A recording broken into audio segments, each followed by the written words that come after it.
Hey everyone, welcome along to FBP Live episode 17. Today we are going to walk through the steps to get your podcast onto iTunes.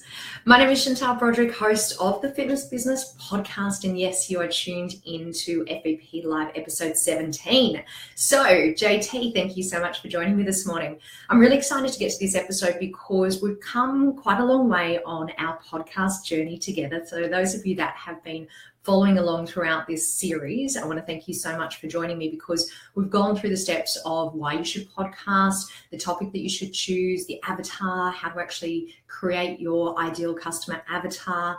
We have talked a little bit about the systems and the processes to getting your podcast up and running.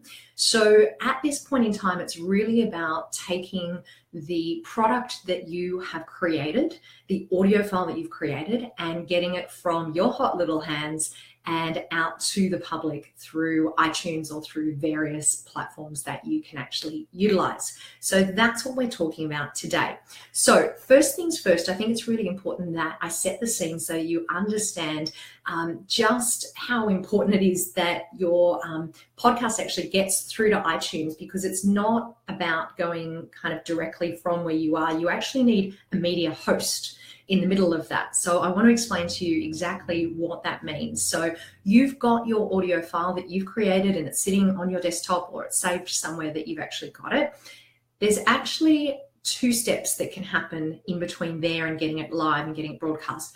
Number one is, yes, you can actually put it directly onto your website, although it's generally not the recommended way to go, because if you can imagine, if you've got a whole lot of audio over a period of time and you're putting it directly onto your website, then you're leaving it up for your web host to actually support a large amount of content. So most podcasters use what they call a media host. And in the case of the Fitness Business Podcast, we use a media host called Libsyn. And Libsyn is someone who has been around for a long time. They're very well respected, they're very well known, and they're very reliable, which is really great for us. So that audio file takes the journey of actually going from you to your media host, Libsyn, as I said, and then Libsyn have the job of distributing it out to the various media players. And those media players are things like iTunes or Stitcher or Spotify or even YouTube. So I'm going to step you through today the actual journey that you need to take to get it from audio to your media host and then onto iTunes. So if you like the sound of that, give me a little love heart, because that's what we're going to be working on today. So a couple of bits and pieces that you need to know. Yes, there is a cost involved with working with a media host, and it's anywhere from around $5 to $12 a month, depending on how much you actually utilize it for. Libsyn's around that $5 mark. You've got ones like Buzzsprout and Podbean and Blueberry, and they range from around $9 per month hosting to around $12 per month for that hosting. But here's the thing about those web hosts. They are so beneficial because that's where you go to not only view your content, but you're going there to view your download statistics. Some of them allow you to have a look at the reviews that you've got for your podcast. In the case of Libsyn, you can actually see what geographic locations your podcast is being downloaded to, download numbers per episode, per month. So there's a whole lot of different information that those hosts allow you to drill down into. So not only are they actually the keepers of your audio files and they support that large format media, but they also give you a whole lot of data, which as a podcaster, you become very reliant on. So that data is really, really important. So you've got a bit of an idea of how much those systems are and what they do. So let's actually talk through the practical steps. And I should say up front, this episode of FBP Live is short and it's sweet. So it's a really quick one today. And if you miss out on the steps, or if I talk through them too fast, what I want you to do is put the word steps in the comments, and I am going to cut and paste those steps for you so that you can check them out later on. But here we go. So step number one is you're going to take your finished audio file and you're actually going to open it up in iTunes. iTunes is the player that I use to actually manipulate the file, and it's a really quick and easy way of doing it. The first thing you need to do is you've got an audio file that will automatically appear as a music file. You need to switch it to a podcast. So it actually goes through and you get a section where you can add. You'll see the 3 little dots on the top of the music file. You want to click on that, select Get Info, and once you're in there, you're going to change from music to podcast. That's number 1. Then you're going to use the podcast information button to actually update the details on that particular audio file. So the type of details that I'm talking about are things like the title, the description. You're going to upload your artwork for your particular podcast, and you're going to add some tags. So tags so people can actually see what you're doing and what the content relates to. So you're populating all of that information as a step 1 before we've even gone to your media host. So that's number 1. And then what we're going to do is once you've implemented or updated all of that information, you're going to save that file. I keep cross-checking my notes, make sure I don't miss anything. You're going to save that file, and generally I suggest you drag it onto your desktop or drag it into a folder that you know you can access really easily because you're about to go there again. So the next thing we need to do is open up your media host on your web page. So in my case, I go into Libsyn, and so I have 2 screens open at the moment. One, which is my desktop, which has the file that we're actually working with, and the other one, which is my media host, which is Libsyn. From that point, we're going to add the media content into your podcast host. So in the case of Libsyn, what we do is we drop down and walk through the steps of adding a new episode, and it's so super easy. And this whole process, I should tell you, will take you, I don't know, maybe 20 minutes once you're used to it and used to doing cuts and pastes and stuff like that. So it's not a terribly long process. You can do it fairly quickly. So you're adding a new episode in your media player. Once again, you're populating the information that we just put in. So things like the title of the show, the description of the show, the tags that relate to the content of that particular episode. And you don't need to reload the artwork if you've already done that previously. So you're uploading all of that information, but at the same time, your media host is going to ask you to upload that media file, which is why we went through and prepared it previously. So you are going to upload that media file so that everything now is sitting in your media host. And this is so important because when you've done 1 or 2 or 3 episodes, then it's easy to manage. But when you're up around 150 episodes, you will need a system that is robust and that is capable of handling all of that content, and that you can easily search for different episodes. And that brings me to having a podcast number.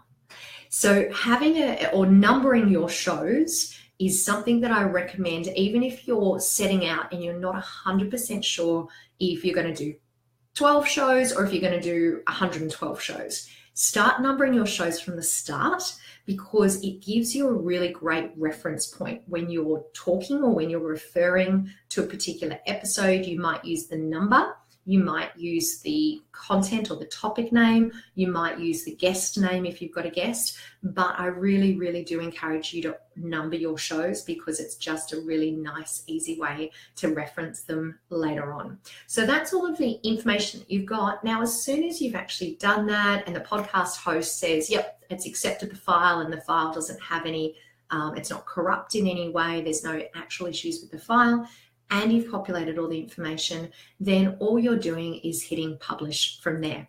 So it is that simple, really, really simple. So from that point, then your media host will automatically distribute your podcast to any of the external players that I mentioned earlier, like iTunes and Stitcher and Spotify and YouTube. And you will have set that up because you want to go in when you originally decide on your media host, you're going to set up all of the information around it. So what podcast players you want to distribute to, background information about the podcast that you want to appear, all of those type of things. So to simplify everything we've just gone through, you've created your audio file on your computer.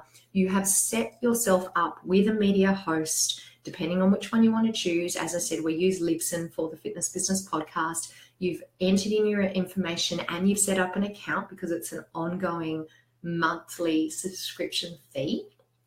You have transitioned your audio file into a podcast file, and then you've uploaded it into your media player before hitting publish. and letting your podcast speak to the whole wide world. It's super simple. Now, the only other thing that I wanted to remind you guys or to touch on today in today's episode is this, and this is important. If you do have a website that is associated to your podcast, then you need to get the podcast onto your website.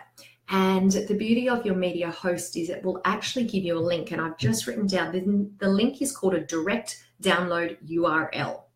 So once you've gone through all of that process with your media host, there's a section in there which will give you all of your links relating to a particular show. You just need to get that direct download URL, and that is what you're going to put into your website so that your website can play out your podcast feed.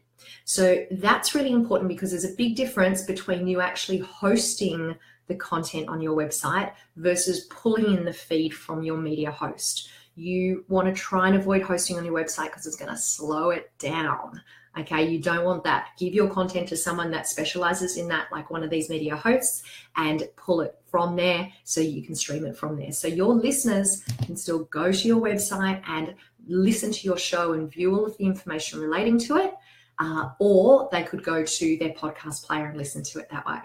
So like I said, today was super simple. I wanted to run you through those steps. And for anyone that's tuning in a little bit late, if you missed the live broadcast, or if you just want a summary of those, let me know and I will cut and paste those steps into the notes here. Just write the word steps in the comments and I'll make sure that I do that. So guys, now next week, what are we going to talk about?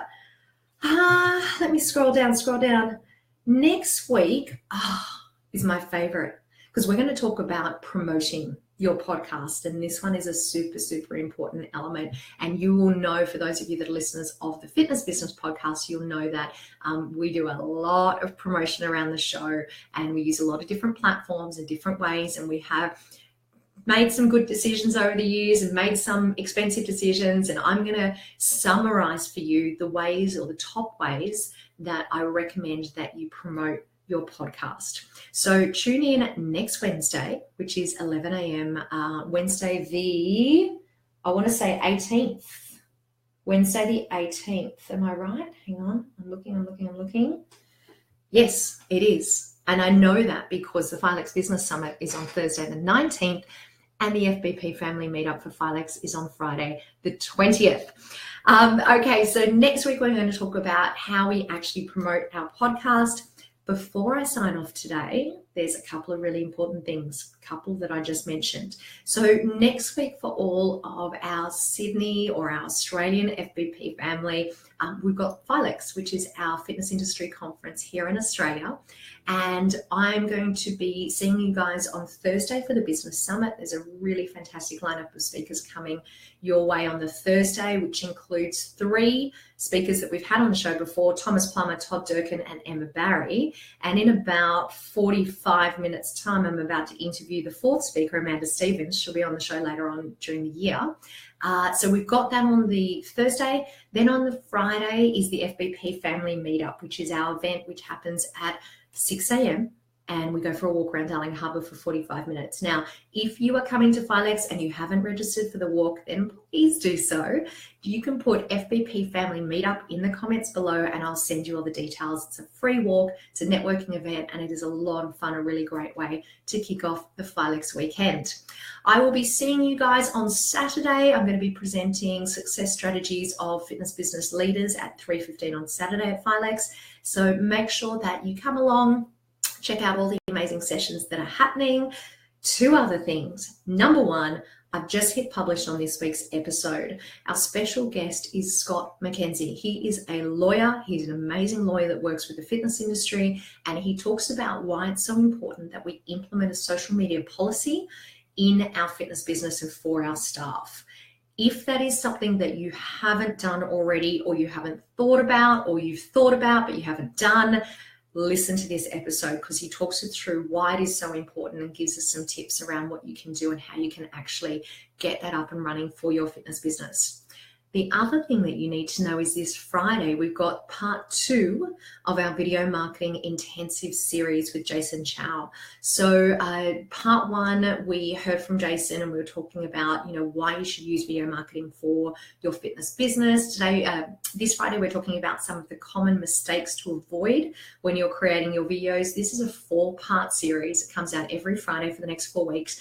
And I love this series. The tips that Jason shares are so practical.